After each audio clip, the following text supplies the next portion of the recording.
En nuestro viernes de salud vamos a hablar de los bloqueadores del desarrollo puberal, un fármaco que tiene el poder de detener temporalmente el desarrollo de características propias en cada género. En palabras precisas, suprimir la liberación de estrógenos y testosterona. Un tema que fue noticia en Reino Unido, donde el Servicio Nacional de Salud británico decidió vetar los bloqueadores en la pubertad para niños con disforia de género por considerar que aún no hay suficiente investigación que confirme la eficacia de estos fármacos, aludiendo además a las implicancias psicológicas que conlleva. Un tema que divide a la comunidad y del que hoy queremos conversar con el doctor Raúl Hoyos Guerrea, pediatra endocrinólogo del Hospital Universitario Virgen de las Nieves de Granada. Doctor Raúl, muchas gracias por estar con nosotros en nuestro Viernes de Salud. Gracias por la invitación. Doctor, quiero comenzar preguntándole, ¿qué hace específicamente un bloqueador del desarrollo puberal para que nuestra audiencia pueda entender? Pues básicamente lo que hace es frenar la producción de aquellas hormonas que van a facilitar la aparición de caracteres sexuales secundarios. Básicamente en las niñas, en los niños trans, es la aparición de mamas, el desarrollo uterino y por tanto aquí la capacidad la capacidad fértil y en las niñas trans y en los niños pues la aparición de vello corporal, el aumento de los genitales, pene, testículos y tal. Y estos fármacos lo que hacen es paran ese proceso y por tanto esas características físicas no se desarrollan y el objetivo final es simplemente disminuir el sufrimiento que en aquellas personas puede ocasionarle adquirir unos caracteres sexuales del género con el que no se identifican. Perfecto. ¿Cómo se puede tratar entonces, lo pregunto en su opinión, de la mejor manera posible hoy la disforia de género en un niño, por ejemplo? Pues básicamente es haciendo un abordaje que sea integral. Es decir, no solamente es una cuestión psicológica, no una cuestión de fármaco. De hecho, el fármaco en todo caso es una opción más dentro de las diferentes opciones. Lo importante es, sobre todo, que desde la asistencia sanitaria seamos capaces de atender las diferentes necesidades que esta persona pueda trasladarnos, ¿no? Que pueda plantear, tanto a la persona como a su entorno, fundamentalmente a la familia. Además, en los niños, las niñas trans, es muy importante el abordaje sobre el entorno escolar, donde se pueden producir situaciones difíciles a veces, ¿no? de conciliar. Por tanto, es un abordaje integral de todas las perspectivas, desde la perspectiva médica, en aquellas personas que finalmente requieran un tratamiento farmacológico, y luego desde la perspectiva, por ejemplo, incluso de salud mental, donde se puede realizar un acompañamiento a aquellas personas que así lo requieran, desde la perspectiva del trabajo social, pero en cualquier caso es un abordaje integral y que compete a todo el entorno de la persona. Entiendo entonces por su respuesta que el abordaje, claro, es integral en una situación que es bastante complicada, de hecho en la edad de la pubertad. ¿Se puede tratar solamente desde una dimensión más psicológica, social y evitar quizás la dimensión más física usando estos bloqueadores o tiene que ser un trabajo conjunto? Es un trabajo conjunto, pero obviamente habrá personas en las que el abordaje psicológico no sea suficiente y que el malestar, lo que se llama disforia, sea tan intenso que simplemente el abordaje no llegue a cumplir con las necesidades que esta persona tiene, ¿no? Y para aquellos casos es para lo que está reservado el tratamiento farmacológico, en el cual pues se hace pues, una acción directa sobre el aspecto físico de la persona.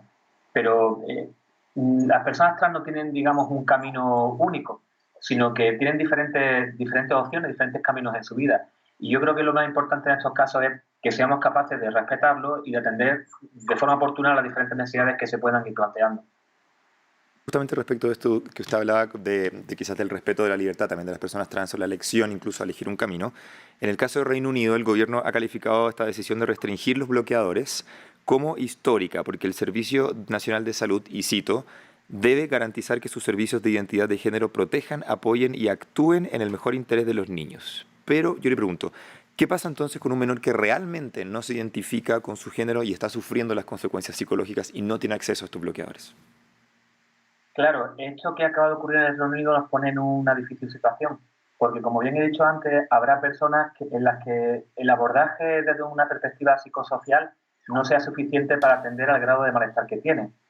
Y en el Reino Unido, a día de hoy, esta opción para estas personas pues no es posible.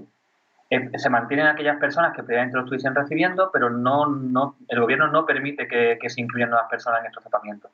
Entonces, es una situación muy complicada de resolver, porque yo estoy seguro de que un abordaje psicosocial en muchos casos no va a ser suficiente. Probablemente tengamos que recurrir a fármacos, no queda otro remedio. Según este informe CAS del Reino Unido, el estudio concluyó que estos tratamientos, me refiero a los bloqueadores puberales, no son la mejor opción para manejar los conflictos de género en adolescentes. ¿Cuáles son entonces, si es que el gobierno del Reino Unido dice que no lo son, según su opinión?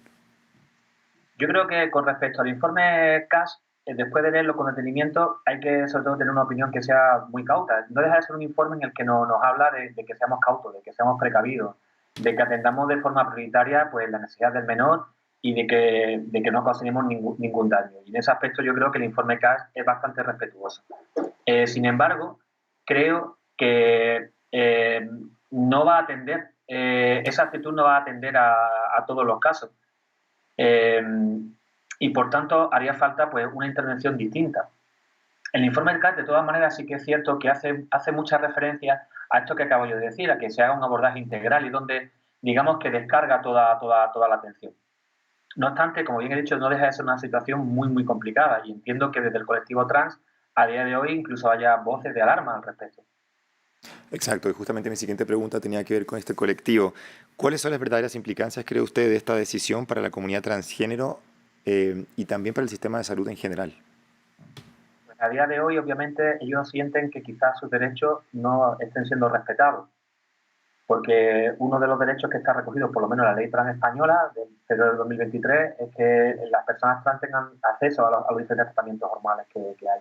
Entonces, a día de hoy, dentro del colectivo trans, me consta que hay cierto revuelo y cierto temor a que esto sea una reacción en cadena y acabe ocurriendo en otros países de nuestro entorno, del entorno del Reino Unido, obviamente. Y en cuanto al sistema de salud, pues yo creo que esto nos pone también en una situación nueva. Nueva en cuanto a que si esto se acaba confirmando, el sistema de salud no le queda otro remedio que replantearse la optimización de los recursos que tenemos. Porque hacer un abordaje íntegro psicosocial va a requerir que tengamos otro tipo de recursos. A día de hoy, no en todas las unidades de atención a personas trans se cuenta, por ejemplo, con profesionales del ámbito de la salud mental. En algunas comunidades el acceso a la salud mental es complejo y en muchas ocasiones no se cuenta tampoco con profesionales que tengan cierta experiencia, porque en la atención a personas trans creo que la experiencia del profesional es absolutamente recomendable y necesaria. Completamente. ¿De qué manera este tema, por ejemplo, centrémonos en los problemas o los conflictos quizás psicosociales que pueden presentar niños en edad escolar con disforia de género? ¿De qué manera esto se aborda hoy en día en España, por ejemplo, para poder entender? En España disponemos de una ley desde el año 2023 que ha intentado homogeneizar la atención que se da a las diferentes comunidades autónomas. Si bien es cierto que la mayoría de comunidades autónomas tienen sus propios protocolos, sus guías de actuación, y aunque no difiere en muchos casos, pero sí que es cierto que dependiendo incluso de la ley del gobierno regional, pues la atención a personas trans puede tener ciertas diferencias. Aquí, por ejemplo, en mi comunidad, en Andalucía, disponemos de una ley desde el año 2014. Nosotros lo que tenemos es, pues, por cada provincia, por cada pequeña región dentro de nuestra comunidad, tenemos una unidad referente en la que se atienden a personas de nuestro entorno más cercano. Y en estas unidades, pues, disponemos de profesionales que tienen experiencia, que tienen un grado de implicación y dedicación a atención a personas trans importante. Y desde esas unidades, pues, podemos de alguna manera vehiculizar, ¿no?, la atención sanitaria. Luego también tenemos buena conexión con la atención primaria. Intentamos que la información tenga doble dirección, tanto de nosotros como de nosotros hacia ellos. Intentamos de todas maneras pues, hacer uso de todos los recursos de los que disponemos para que la atención sea lo más integral posible. Claro, perfecto. Un ejemplo entonces a seguir, por cierto, en un tema y en un caso bastante complicado. Le agradecemos mucho, doctor Raúl Hoyos, pediatra endocrinólogo del Hospital Universitario Virgen de las Nieves de Granada, por sus respuestas y por ayudarnos a entender este tema. Con gusto, buenas tardes. Que tenga buena tarde. Hacemos una siguiente pausa en Directo América, ya regresamos, continúe con nosotros.